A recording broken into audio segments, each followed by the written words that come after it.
Hey ஃபூடீஸ், welcome to livelowloverecipes.com. இன்றைக்கி நம்ம சேனலில் நம்ம பார்க்க போகிற ரெசிபி என்ன அப்படின்னு பார்த்தீங்கன்னா, கிட்ஸுக்கு எல்லாமே ரொம்ப ஃபேவரட்டான butterscotch and choco chip cookies எப்படி செய்கிறதுன்றது தான். இது நல்லா கிறிஸ்பியாகவும் ரொம்ப டேஸ்டியாகவும் இருக்கும். வாங்க இது எப்படி செய்யலான்றதை பார்க்கலாம். ஃபர்ஸ்ட் இந்த ரெசிபிக்கு நம்ம சுகரை மெஷர் பண்ணி எடுத்துக்கலாம். இன்றைக்கி நான் வந்து 1/2 கப் மெஷரிங் கப்பில் எடுத்திருக்கேன். அதில் வந்து பார்த்திங்கன்னா 3/4 பங்கு அளவுக்கு ஒயிட் சுகர் ஆட் பண்ணியிருக்கேன். மிச்சம் இருக்கிற 1/4 பங்கு அளவுக்கு ப்ரௌன் சுகர் ஆட் பண்ணியிருக்கேன். நீங்கள் ஃபுல்லாகவே ஒயிட் சுகர் யூஸ் பண்ணி செஞ்சாலும் செய்யலாம், இல்லை ஃபுல்லாகவே ப்ரௌன் சுகர் யூஸ் பண்ணி இந்த ரெசிபியை செஞ்சாலும் செய்யலாம், நல்லாயிருக்கும். இதை வந்து நம்ம ஒரு மிக்சரில் ஆட் பண்ணிவிட்டு இதை நல்லா பவுடர் பண்ணி எடுத்துக்க போகிறோம். ஸோ பவுடர் பண்ணி எடுத்துகிட்டு வந்தாச்சு. இப்போது இதில் 1 கப் அளவுக்கு ஹோல்வீட் ஃப்ளாரை ஆட் பண்ணிக்கிறோம். 2 டேபிள் ஸ்பூன்ஸ் அளவுக்கு கார்ன்ஃப்ளவர் மாவு ஆட் பண்ணிக்க போகிறோம். இது வந்து நம்மளோட பிஸ்கெட் வந்து கிறிஸ்பியாக இருக்கிறதுக்கு ஹெல்ப் பண்ணும். நான் வந்து சின்ன மெஷரிங் ஸ்பூன் யூஸ் பண்ணுறதுனால 4 டைம்ஸ் ஆட் பண்ணியிருக்கேன். கூடவே ஒரு 1 டேபிள் ஸ்பூன் அளவுக்கு கொக்கோ பவுடரும் 1/2 டீஸ்பூன் அளவுக்கு பேக்கிங் சோடாவும் ஆட் பண்ணிவிட்டு எல்லாத்தையும் நல்லா வந்து சீவ் பண்ணிக்கலாம். இந்த மாதிரி சீவ் பண்ணுறதுனால நம்மளோட ஃப்ளோர் நல்லா ஏரேட் ஆகி நல்ல கிறிஸ்பியான டெக்ஸ்சர் வந்து நம்மளோட பிஸ்கெட்டுக்கு கிடைக்கும். அதனால தான் நம்ம பண்ணுறோம். இப்போ நம்மளோட ட்ரை இன்க்ரீடியன்ட்ஸ் ரெடி ஆகிடுச்சு. அடுத்தது வெட் இன்க்ரீடியன்ட்ஸை ரெடி பண்ணிக்கலாம். இதுக்கு 1/2 கப் அளவுக்கு melted butter or ghee add பண்ணிக்கலாம். நான் இன்றைக்கி வந்து கீ தான் ஆட் பண்ணியிருக்கேன். ஸோ 1/2 கப் அளவுக்கு கீ எடுத்துக்கிட்டு இப்போது அது கூடவே நம்ம ஏற்கனவே பவுடர் பண்ணி வச்சுருக்கிறோம் இல்லையா சுகர், அதையும் ஆட் பண்ணிக்கலாம். இப்போ கீயும் சுகரையும் நல்லா வந்து ஒரு விஸ்கை வச்சு மிக்ஸ் பண்ணி விட்டுறணும். ரெண்டுமே நல்லா க்ரீம் ஆகணும். ஹேண்ட் மிக்சர் வந்து இதுக்கு தேவைப்படாது. ஜஸ்ட் ஒரு விஸ்கை வச்சே நம்ம இந்த மாதிரி நல்லா கலந்து விட்டுட்டாலே கீயும் சுகரும் நல்லா கம்பைன் ஆகிடும். இது மாதிரி ஒரு 2 to 3 மினிட்ஸ் கண்டினியூஸாக பீட் பண்ணிகிட்டே இருந்தோம்னா கலர் சேஞ்ச் ஆகி வந்துடும். இப்போ கூடவே வந்து ஒரு எக் ஆட் பண்ணிக்கலாம். எக் ஆட் பண்ணிவிட்டு இதை நல்லா வந்து மிக்ஸ் பண்ணிடலாம்.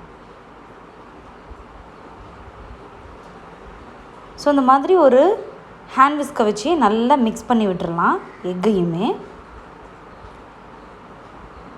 இப்போ நம்ம ஏற்கனவே வந்து ட்ரை இன்க்ரீடியன்ஸை சீவ் பண்ணி ரெடி பண்ணி வச்சுருந்தோம் இல்லையா, அதை வந்து பார்ட்டாக ஆட் பண்ணிக்கணும். ஃபஸ்ட்டு வந்து ஒரு 1/4 கப்பை ஆட் பண்ணி அதை நல்லா கலந்து விட்டுடலாம். அதுக்கப்புறமா ஒரு 1/4 கப் ஆட் பண்ணி கலந்து விட்டுக்கலாம். அதுக்கப்புறமா மிச்சம் இருக்கிற மாவெல்லாம் ஆட் பண்ணி நல்லா கலந்து விட்டுறணும். இந்த மாவெல்லாம் நம்ம கலந்ததுக்கப்புறமா பார்த்திங்கன்னா வந்து ஒரு நல்லா வந்து ஒரு சாண்டு டெக்ஸ்சர் நம்மளுக்கு கிடைக்கும். ரொம்ப ட்ரையாலாம் கிடைக்காது.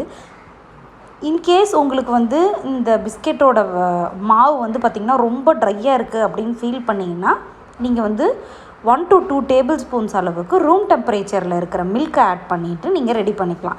எனக்கு வந்து பார்த்திங்கன்னா டெக்ஸ்சர் வந்து கரெக்டாக இருந்தது. நம்ம எந்த மில்க்குமே ஆட் பண்ணலை. ஸோ எல்லா மாவையும் ஆட் பண்ணதுக்கப்புறமா final texture of the dough வந்து இப்படி தான் இருக்கும். இப்போது இதை வந்து நம்ம இது கூடவே பட்டர் ஸ்காட்ச் சிப்ஸ் இருக்கு இல்லையா, அதையும் ஆட் பண்ணிக்கிறோம். உங்களுக்கு எந்த அளவுக்கு பிடிக்குமோ அதை ஆட் பண்ணிக்கலாம். நான் வந்து ஒரு 2 to 3 டேபிள் ஸ்பூன்ஸ் அளவுக்கு பட்டர்ஸ்காட்ச் சிப்ஸும் சாக்கோ சிப்ஸும் ஒரு 3 டேபிள் ஸ்பூன்ஸ் அளவுக்கு ஆட் பண்ணிக்கிட்டேன். உங்களுக்கு எவ்வளோ வேணுமோ நீங்கள் அவ்வளோ ஆட் பண்ணிக்கலாம். இதுக்கு இவ்வளோ தான் ஆட் பண்ணணும் அப்படின்னு சொல்லிட்டு எந்த விதமான ரெஸ்ட்ரிக்ஷனுமே இல்லை. இப்போது பேட்டரோடைய, அதாவது அந்த டோவோடைய, பிஸ்கெட்டோட டோவோடைய எல்லாத்தையும் நம்ம கலந்து விட்டுட்டு இதை நம்ம வந்து இந்த மாதிரி ஒரு பேக்கிங் ட்ரேயில் பார்ச்மெண்ட் பேப்பரை லைன் பண்ணிவிட்டு அதில் லைட்டாக பட்டர் அப்ளை பண்ணிவிடுங்க. பட்டர் அப்ளை பண்ணிவிட்டு அதுக்கப்புறமா பிஸ்கெட்டோட டோவை இந்த மாதிரி கரெக்டாக ஒரு டேபிள் ஸ்பூன் வர்ற அளவுக்கு நம்ம உருட்டி வச்சிடணும். இந்த பிஸ்கெட் பார்த்திங்க அப்படின்னா பேக் ஆகும்போது ஸ்ப்ரெட் ஆகும். அதனால் கொஞ்சம் பிஸ்கெட்டுக்கு, ஒரு பிஸ்கெட்டுக்கும் இன்னொரு பிஸ்கெட்டுக்கும் கொஞ்சம் ஸ்பேஸ் இருக்கிற மாதிரி பார்த்துக்கோங்க. இது மேலேயும் நீங்கள் வந்து பட்டர்ஸ்காட்ச் அண்ட் சாக்கோ சிப்ஸை மேலே அப்படியே டெக்கரேட் பண்ணி வச்சாலும் பேக் பண்ணாலும் பண்ணலாம். அப்படியும் நல்லா தான் இருக்கும். இப்போது ஒரு ப்ரீஹீட்டட் அவனில் 180 டிகிரி செல்சியஸில் 15 to 20 மினிட்ஸ் பேக் பண்ணிங்க அப்படின்னா நம்மளோட குக்கீஸ் வந்து சூப்பராக ரெடி ஆகிடும். அவன் டு அவன் டைம் சேஞ்ச் ஆகும் அப்படின்றதுனால 15 மினிட்ஸ்லேருந்து நீங்கள் பார்த்துட்டே இருக்கணும். என்னோடய குக்கீஸ்லாம் பார்த்திங்கன்னா ஒரு 17 மினிட்ஸ்லேயே ரெடி ஆகிடுச்சு. குக்கீஸ் வந்து ரொம்ப கருப்பாக விட்டுறாதீங்க. ஸோ அதுக்கு முன்னாடியே பார்த்து நீங்கள் எடுத்துட வேண்டியது தான்.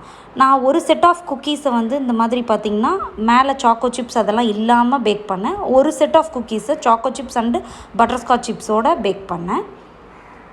நான் சொல்லியிருக்க மெஷர்மெண்ட்டுக்கு கிட்டத்தட்ட 20 to 24 குக்கீஸ் வந்து கிடைக்கும். இந்த ரெசிபியை மறக்காமல் நீங்களும் ட்ரை பண்ணி பார்த்துட்டு எப்படி வந்ததுன்றதை கமெண்ட்ஸில் சொல்லுங்கள். இந்த ரெசிபி உங்களுக்கு பிடிச்சிருந்ததுன்னா நம்ம சேனலை மறக்காமல் சப்ஸ்கிரைப் பண்ணுறதோட மட்டும் இல்லாமல் உங்கள் ஃப்ரெண்ட்ஸ் அண்ட் ரிலேட்டிவ்ஸ்க்கும் ஷேர் பண்ணுங்கள். தேங்க்ஸ் ஃபார் வாட்சிங்.